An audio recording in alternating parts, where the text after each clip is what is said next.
desperate to get back into work. I do not take this idea that people are lazy and feckless. I think that's a very small minority. People are desperate to work, but at the moment the system doesn't pay them to do it.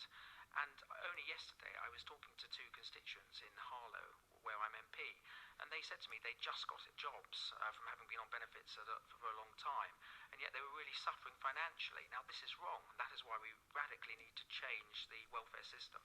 It's not going to be cheap to do it. Not in the short term, but in the long term it will be, because what will happen is that more people will be encouraged to work. They'll then start paying taxes, the economy will benefit, you'll have a new trained and skilled generation of people who otherwise wouldn't be in work. What about the practical difficulties, though, at a time of austerity in public spending? Is it sensible to spend extra money effectively on the benefit bill when other departments are facing such significant cuts of their own?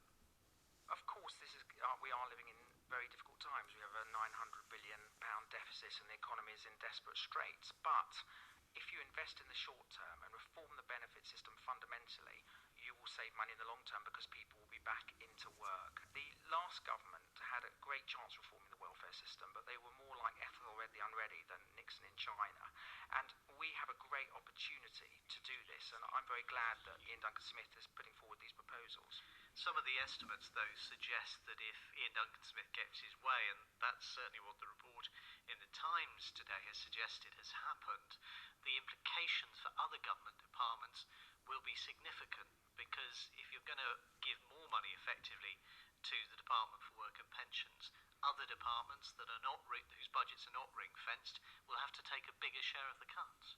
Well, let's see what happens, because we have to wait for the comprehensive spending review, which will be in a couple of weeks' time. Sure, but how comfortable would you be as an MP if you've got constituents saying to you, look, my council is cutting lots of services, there's no money being spent on public transport in Essex, there's no money available for supporting troops, for example, or to give extra money to people who have been on benefits and are getting into low-paid work?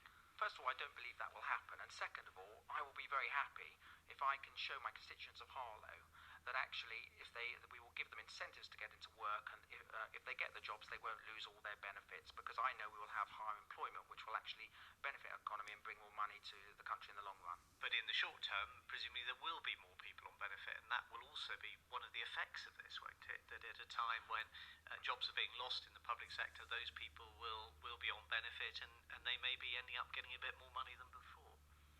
You might have more people on benefit, but more importantly, you will have them back into work, and therefore you will be giving them skills and opportunities, and they will climb up the ladder of opportunity, and therefore, in the long run, you will benefit the economy. Do you think everybody is signed up to this approach in government? It is what people want. People know the benefit system has to be simplified. They know that people want to get into work. They just need to make sure that to do work pays.